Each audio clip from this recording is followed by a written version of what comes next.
के दारू का ठेका बंद था यूपी में, कृति बिल्कुल बंद था भाई। हरियाणा में खुला है। हरियाणा में बिल्कुल खुला है जगह जगह। अच्छा है, ये तो आस्था का देखो कितना बड़ा क्वेश्चन मार्क है भाई।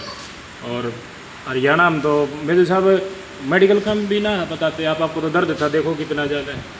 देखो उत्तराखंड के अंदर और यूपी के अंदर जो व्यवस्था थी वो जो उनकी हेल्थ डिपार्टमेंट के कंपाउंडर हो, इवन लेडीज़ भी साथ में थे और जेंट्स भी थे, 24 आवर्स बैठे हुए थे शिफ्ट के दौरान। अच्छा, शिफ्टिंग में बैठे हुए थे वो दिन रात 24 घंटे।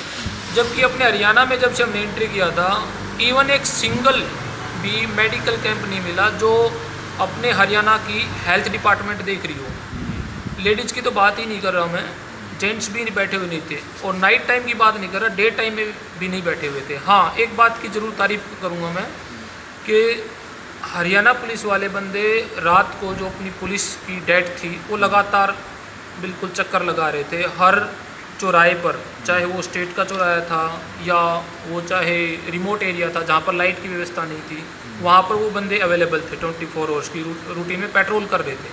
हाँ, ये बात भी नोटेड होनी चाहिए कि उत्तराखंड और यूपी, हालांकि वो एक मेन रूट पड़ता है, उन्होंने थ्रू आउट रूट के ऊपर लाइटिंग व्यवस्था कर रखी थी क्योंकि उन्हें पता था कि बंदे दिन और रात को चल रहे हैं वहाँ। ऐसा हरियाणा में थोड़ा कम देखा गया कि लाइटिंग, स्ट्रीट लाइट वगैरह वगैरह लगी हुई थी, ऐसा नहीं था कि वो लगी हुई नहीं थी, लेकिन वो ऑन नहीं थी, ऐसा भी ऑब्जर्व हुआ।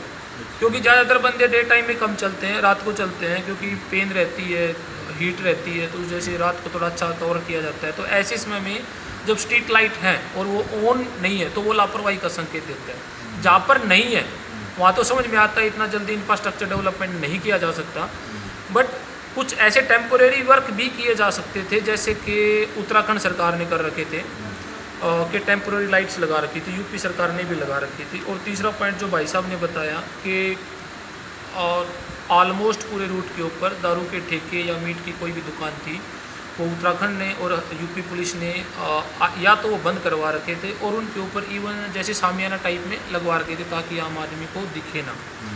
लेकिन अपने हरियाणा में अभी हम बात करें तो सापला के बाद से ज़्यादा मैं बोलना चाहूँगा कि सापला के बाद से सारे के सारे ठेके खुले हुए थे, इवन लोग वहाँ पर बैठ के पी भी रहे थे। और ये दिन का भी समय था, रात का भी समय था, हालांकि वो इंडस्ट्रियल एरिया था, उसमें शायद ज़्यादातर लोग मजदूर तगमे वाले हैं, वो हो सकता वहाँ ले रहे हो।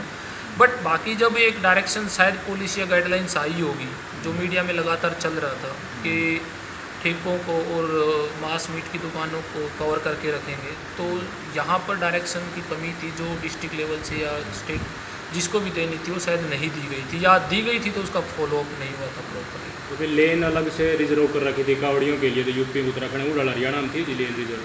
हाँ, देखिए, क्योंकि सबको पता है कि हरिद्वार से सभी बंदे दिल्ली की तरफ, हरियाणा या पंजाब की तरफ भी आते, राजस्थान की तरफ आते, तो उनका एक ही रूट बनता है, समझने वाली बात है ये भी।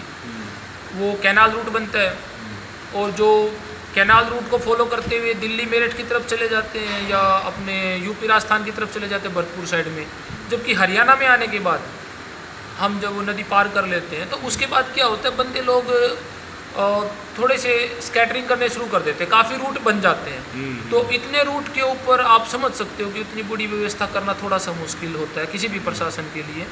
लेकिन हाँ, कुछ हद तक कोशिशें की जा सकती थी और बेहतर बनाया जा सकता। हाँ, और बेहतर बनाया जा सकता था, क्योंकि देखो सरकार के पास पूरा मैकेनिज्म रहता है। तो ज़्यादा से ज़्यादा कितना 3 दिन का काम होता है, इसमें 3 दिन का ज़्यादातर रूट रहता है। अपने हरियाणा में एंट्री करने के बाद तो ऑलमोस्ट लोग 3 दिन में कवर अप कर जाते हैं, तो ये बेहतर किया जा सकता था। बहुत बहुत धन्यवाद। जय बोले। हर हर महादेव।